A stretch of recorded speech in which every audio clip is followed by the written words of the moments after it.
இயக்குனர் பாரதி ராஜாவின் மகன் மனோஜ் பாரதி மாரடைப்பால் சென்னையில் காலமானார்.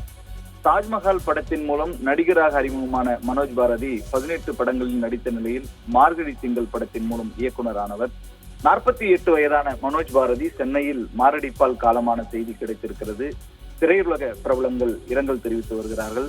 ஒரு மாதத்திற்கு முன்பாக இதய அறுவை சிகிச்சை நடைபெற்ற நிலையில் தற்போது அவர் மாரடைப்பால் காலமாகி இருப்பதாக தகவல் வெளியாகியிருக்கிறது. இயக்குநர்களுடைய வாரிசுகளில் மனோஜ் பாரதி ராஜா முக்கியமானவர். பாரதி ராஜாவினுடைய மகன் என்றாலும் மணிரத்னத்திடம் வித்தை கற்றவர்.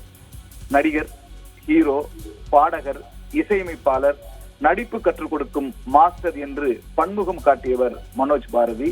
தற்போது சமீபத்திலே சொல்ல போனால் மார்கழி திங்கள் என்ற படத்தின் மூலமாக இயக்குனராக தன்னுடைய அழுத்தமான முத்திரையையும் பதித்தவர். சென்னையில் வசித்து வந்த மனோஜுக்கு இதய அறுவை சிகிச்சை ஒரு மாதத்துக்கு முன்பு வடபழனியில் இருக்கின்ற தனியார் மருத்துவமனையில் நடைபெற்ற நிலையில் இன்று மாரடைப்பு ஏற்பட்டு உயிரிழந்துள்ளார். பாரதி ராஜா இயக்கிய தாஜ்மஹால் படத்தில் நடிகராக தன்னுடைய பயணத்தை ஆரம்பித்தவர் மனோஜ். கடல் பூக்கள், அல்லி அர்ஜுனா, ஈரநிலம், சாதுரியன், மகாநடிகன், அன்னக்குடி, வாய்மை, சாம்பியன், ஈஸ்வரன், மாநாடு, விருமன் உள்ளிட்ட 18 தமிழ் படங்களில் அவர் நடித்திருக்கிறார். சரத்குமாருடன் மனோஜ் பாரதி நடித்த சமுத்திரம் படமும், சத்யராஜுடன் நடித்த மகாநடிகன் படமும் 90s கிட்ஸ்களுடைய பெரும் வரவேற்பை பெற்ற படம் என்று பார்த்தால் வருஷமெல்லாம் வசந்தம், அல்லி அர்ஜுன் ஆகிய படங்களை சொல்லலாம். இதில் தன்னுடைய நடிப்பால் முத்திரை பதித்தவர் மனோஜ் பாரதி. வாரிசு நடிகர் அல்லது ஒரு இயக்குனருடைய வாரிசு என்ற காரணங்களால் தொடர்ந்து அவருக்கான திறமைகள் இருந்தும் பட்டை தீட்டப்பட்டும் மிகப்பெரிய வாய்ப்புகள் கிடைக்காத நிலையில் கதை தேர்விலும் அவர் கவனம் செலுத்தாத நிலையில் தொடர்ந்து ஒரு தேக்க நிலை இருந்து வந்ததாக கூறப்பட்டது.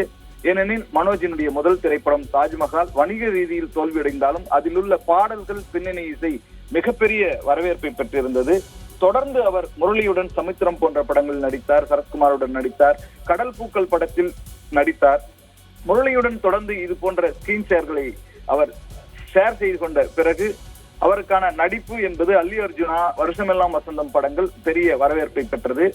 ஏற்கனவே அவர் தெற்கு புளோரிடா பல்கலைக்கழகத்தில் நாடக கலைகளை பயின்றவர் என்ற நிலையிலும் சில படங்களில் உதவி இயக்குனராக, துணை இயக்குனராக பணியாற்றிய அனுபவத்தின் அடிப்படையிலும் அவர் தொடர்ந்து நடிப்பு பாதையில் இருந்து கொண்டே துணை இயக்குனராகவும் உதவி இயக்குனராகவும் பணியாற்றி கொண்டு வந்தார்.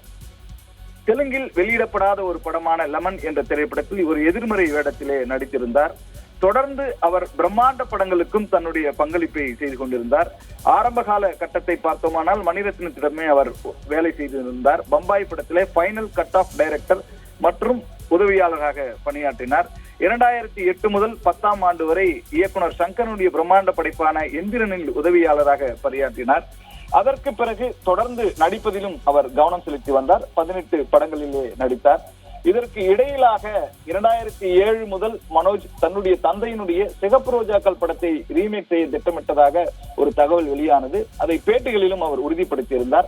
அந்த படம் முன் தயாரிப்பில் தொடர்ந்து இருந்து வந்த நிலையில் 2012ஆம் ஆண்டில் அன்னக்குடியும் கொடிவீரனும் திரைப்படத்தில் அமீருக்கு பதிலாக ஒரு வில்லனாக நடிக்க ஒப்பந்தம் செய்யப்பட்டார். அதற்கு பிறகு அந்த படத்திலே நடித்தார்.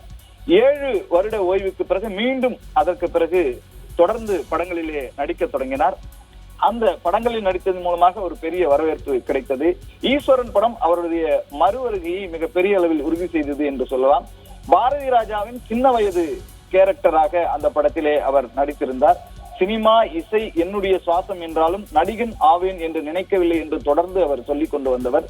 +2 முடிப்பதற்கு முன்பாகவே படிப்பை பாதியிலேயே கைவிட்டுவிட்டு சினிமாவுக்கு வந்தவர். முதலில் அப்பாவிடம்தான் உதவி இயக்குனராக இருக்க வேண்டும் என்று ஆசைப்பட்டவர். ஆனால் அந்த அப்பா மகன் என்கிற உறவு மட்டுமே மேலோங்கும், தொழிலை முழுமையாக கற்றுக்கொள்ள முடியாது என்கிற காரணத்தினால் மணிரத்னத்திடம் உதவியாளராக சேர்ந்தவர். தொடர்ந்து தன்னுடைய பங்களிப்பை சினிமா திரைக்குள்ளாகவே இருந்து வைத்தவர். 16 வயது நிலை என்ற ஒரு மியூசிக் ஆல்பமும் அவர் பண்ணியிருந்தார். பாடல்களை அவரே அதில் கம்போஸ் செய்தார். நடிகை மீனாவையும் அதில் ஒரு பாடலை பாட வைத்திருந்தார். அதற்கு பிறகான பயணம் என்பது கேமரா மீதான எந்த பயமும் இல்லாமல் ஒரு இசைக்கான ஒரு பகுதியை கொடுத்ததில் ஆரம்பித்து நடிகராகவும் இயக்குனராகவும் என்று பல்வேறு காலகட்டங்களில் தன்னுடைய முத்திரையை பதித்தவர். சொல்ல போனால் கற்றது தமிழ், குஷி, இதையெல்லாம் அவர் தவறவிட்ட படங்கள் என்றே சொல்லலாம். மறுபடியும் கம்பேக் மாதிரி தான் ஈஸ்வரன் படம் அமைந்தது. அதற்கு பிறகு சில படங்களில் நடித்தவர். விருமன் படத்தில் கார்த்தியினுடைய அண்ணனாக நடித்தார். இப்படி தொடர்ந்து நடித்து வந்தவர் தான் சுசீந்திரன் தயாரிப்பாளராக தடம் பதித்து அந்த படத்தை மார்கழி திங்கள் என்ற படத்தை மனோஜ் பாரதி ராஜாவுக்கு கொடுத்து அதை இயக்குனராக அவரை அறிமுகப்படுத்தினார். ஏனென்றால் இயக்குனர் இமயம் என்று கொண்டாடப்படுகின்ற பாரதி ராஜாவினுடைய மகனாக இருந்து கொண்டு அவர் படம் இயக்காவிட்டால் எப்படி என்ற ஒரு கேள்வி தொக்கி நின்ற சூழலில் சுசீந்திரன் அவர்கள் தயாரிப்பாளராக இருந்து மார்கழி திங்கள் என்ற படத்தை மனோஜ் பாரதி ராஜா வைத்து இயக்க வைத்தார். அடிதடி, வெட்டு, ரத்தம் என்று தமிழ் சினிமா பயணித்துக் கொண்டிருந்த ஒரு வேளையிலே கிராமத்து கதைக்களத்தை இயக்குனராக பரிணமித்த அளவிலே மனோஜ் பாரதி ராஜா மிகப்பெரிய அளவில் ஒரு அழுத்தமான கிளைமேக்ஸை அதில் வைத்திருந்தார். மிகச்சிறந்த ஒரு கதையாகவும் காட்சி அமைப்புகளாகவும் அது சொல்லப்பட்டது. மனிதருக்குள்ளே ஒரு நொடி பொழுதில் ஏற்படுகின்ற சாதிய வன்மம், அதன் விளைவால் நிகழ்கின்ற ஆணவ கொலையும் எந்த அளவிற்கு பதற வைக்கும் என்பதை மார்கழி திங்கள் படம் பதிவு செய்திருந்தது. தன்னுடைய உடலில் குரலில் தளர்வு தெரிந்தாலும் அந்த படத்தை தாத்தா கதாபாத்திரத்தில் பாரதி ராஜா தாங்கி பிடித்திருந்தார். மகனுக்காக தந்தை எடுத்த ஒரு மிகப்பெரிய ஒரு அடையாளமான அவதாரம் என்றே அது சிலாகிக்கப்பட்டது. இப்படிப்பட்ட ஒரு சூழ்நிலையில் 48 வயதான நிலையில் தொடர்ந்து சினிமாவுக்குள் தன்னுடைய ஆர்வத்தை செலுத்திக் கொண்டு வந்த நிலையில் உடல்நல குறைவு காரணமாக கடந்த ஒரு மாதத்துக்கு முன்பு இதய அறுவை சிகிச்சை நடைபெற்ற நிலையில் இன்று மாரடைப்பால் மனோஜ் உயிரிழந்திருக்கிறார். மனோஜ்க்கு 2 பெண்கள் மகள்கள் இருக்கிறார்கள், ஆர்த்திகா மற்றும் மதிவதனி.